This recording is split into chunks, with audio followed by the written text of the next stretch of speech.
A maioria das pessoas acha que perde dinheiro no mercado porque escolhe o investimento errado. Mas, na verdade, o que destrói patrimônio quase nunca é o mercado. São erros silenciosos, comuns, fáceis de cometer e que quase ninguém percebe. E talvez você esteja cometendo um deles e nem se deu conta disso. Olá, eu sou o Marco e hoje eu quero te mostrar 3 erros que travam o resultado de muitos investidores.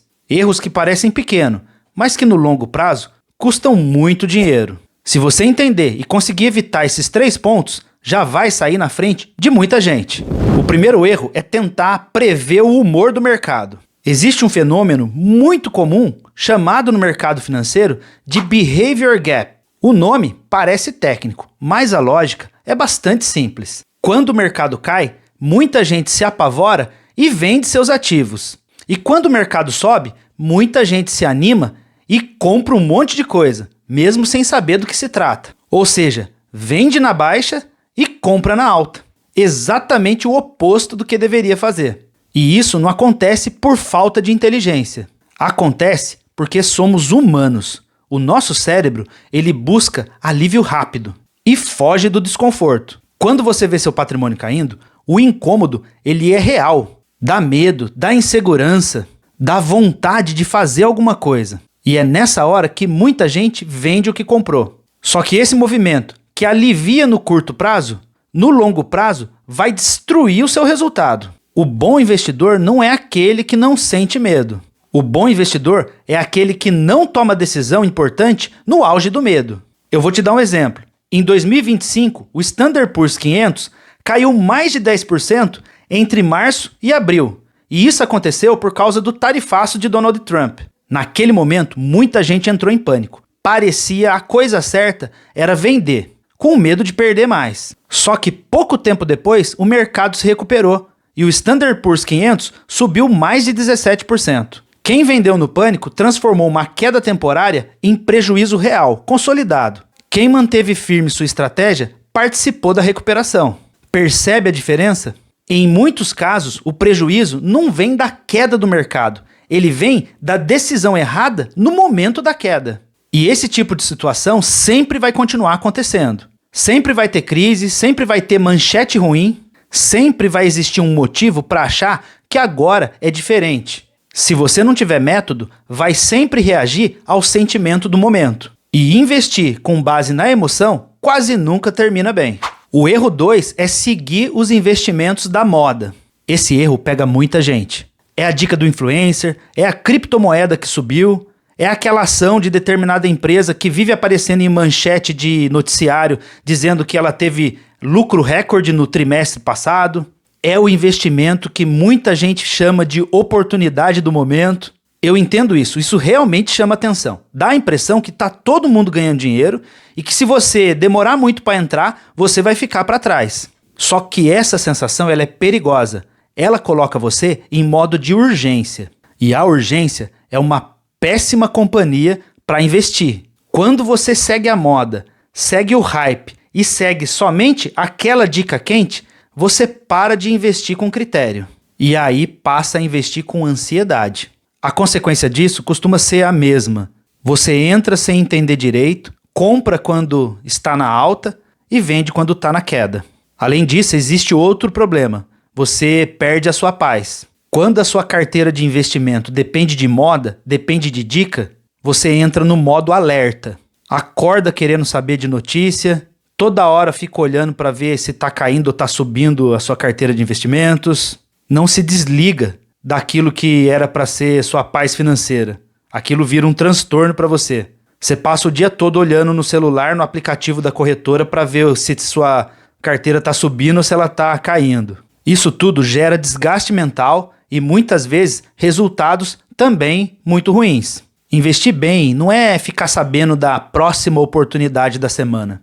Investir bem exige método, exige disciplina e saber exatamente o que você está fazendo. Cada ativo na sua carteira, seja ele de renda variável, renda fixa, ele tem que fazer sentido para a sua estratégia, seja ela de médio ou de longo prazo. Eu vou dar um exemplo para você. Se você tem interesse em usar determinado dinheiro para, por exemplo, daqui a um ano, para dar entrada no imóvel ou comprar um veículo, não faz sentido nenhum investir em ações. Para você, faz mais sentido investir em renda fixa. Por outro lado, se seu objetivo é construir patrimônio por longo prazo, por exemplo, para a sua aposentadoria, talvez a renda variável vá potencializar seu crescimento. Outra coisa, o mercado está cheio de previsões convincentes, mas que depois de algum tempo não se mostram verdadeiras.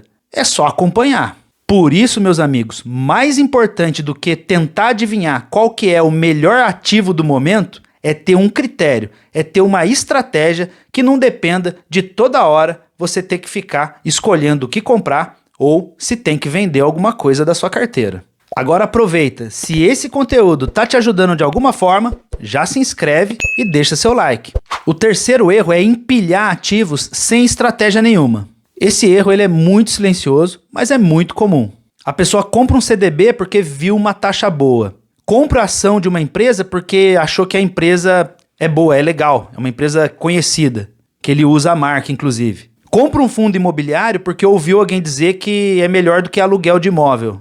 Aí vai lá e compra também uma criptomoeda porque alguém disse que criptomoeda vai valorizar eternamente. Quando vê, a pessoa tem uma carteira de investimento lotada de ativos. E até parece que isso é diversificação. Mas sem estrutura nenhuma, na verdade, isso é só acúmulo. Pode não fazer sentido nenhum e pode não trazer nenhuma vantagem para o seu verdadeiro crescimento patrimonial. Existe uma diferença enorme entre uma carteira diversificada e uma carteira aleatória. Na carteira diversificada, cada ativo tem uma função. Na carteira aleatória, você tem só ativos acumulados, que muitas vezes não fazem sentido nenhum para você. E esse é o problema. Quando você não sabe por que comprou, fica difícil até de convencer por que você tem que mantê-los. E aí você fica perdido de vez. Você não sabe quando vender, quando aumentar a posição, não sabe o que está funcionando e nem o que precisa melhorar. E aí sua carteira vira uma bagunça, difícil de acompanhar e, por consequência, difícil de evoluir. E isso não acontece só com iniciantes. Tem muita gente que investe há anos e que tem uma carteira só com ativos acumulados. Se você pergunta para a pessoa, ela não sabe nem explicar por que comprou tudo aquilo. A boa notícia é que esses erros eles podem ser facilmente evitados. Não com fórmula mágica, mas com clareza, organização e disciplina. Primeira coisa que você tem que fazer é ter uma estratégia antes de escolher os seus ativos. Para isso, obviamente, você vai precisar ter um objetivo, ou mais do que um.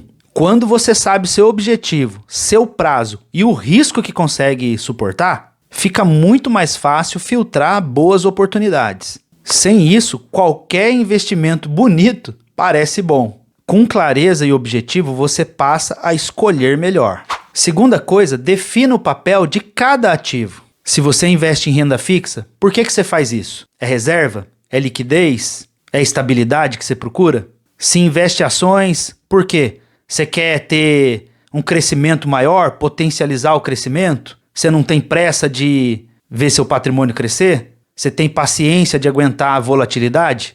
Vai comprar dólares para investir? Faz sentido para você? Você quer diversificar sua carteira? Cada ativo precisa ocupar um espaço claro na sua construção patrimonial. Quando isso já está definido, você para de investir por impulso e começa a investir com coerência. A terceira coisa, cuidado com decisão tomada com base em notícia. Notícia mexe com a emoção e carteira não pode ser gerida no calor de emoções. Antes de você agir em cima de seus ativos, faça uma pergunta simples. Isso realmente muda a estratégia que eu criei no começo? Ou só está mexendo com o meu emocional? Essa pergunta por si só já evita muito erro. Quarta coisa, não invista naquilo que você não consegue explicar. Se você não consegue dizer de forma simples por que aquele ativo está na sua carteira, qual a função dele, o que você espera dele, talvez ele não devesse compor o seu portfólio. Investimento bom não é aquele que parece sofisticado, é aquele que faz sentido. Quinto, revise sempre sua carteira, mas sem obsessão. Revisar é muito importante, mas mexer toda hora? Não, com certeza não. Tem muita gente que confunde acompanhar com mexer o tempo todo. Só que muitas vezes o não agir é a melhor coisa que você pode fazer. Se a sua estratégia continua válida, não faz sentido mudar ela só por ansiedade. Revisar serve para você ajustar a rota, não para transformar a sua carteira numa montanha russa. Um bom exemplo é o que a gente vê acontecendo agora. A Bolsa Brasileira ela tem sofrido uma grande volatilidade por conta tanto da guerra como por conta das opiniões em relação às eleições desse ano. Se você deixa de comprar ou vende determinada empresa porque a bolsa se comportou de uma forma inesperada por conta de uma notícia, todavia aquela empresa continua sólida, continua com bons fundamentos, não faz sentido você vender ou deixar de comprar. A sexta coisa é aceitar o desconforto. Isso faz parte do jogo. Investir não significa se sentir confortável o tempo todo. Vai ter queda, vai ter dúvida, vai ter momento ruim, vai ter momento que parece que tá todo mundo ganhando dinheiro, menos você, e isso faz parte. Quem tenta eliminar completamente esse desconforto pode acabar tomando decisões piores ainda. Amadurecer como investidor significa aprender a lidar com o desconforto sem abandonar o plano inicial. No fim, construir patrimônio não é sobre tentar prever o topo, nem acertar a próxima grande alta da bolsa. Muito menos sobre aproveitar a oportunidade perfeita. Significa evitar erros repetidos, ser constante e tomar boas decisões ao longo do tempo. Com sinceridade, isso já coloca você na frente da maioria. Agora, se você já é investidor, escreve aí nos comentários. Você adota uma estratégia para poder fazer seus investimentos? Ou ainda está começando e se sente meio perdido, sem saber muito o que fazer nessas horas? Escreve aí, a gente está aqui para crescer juntos. E se você ficou comigo até agora, deixa seu like e se inscreve no canal. Muito obrigado e até o próximo vídeo.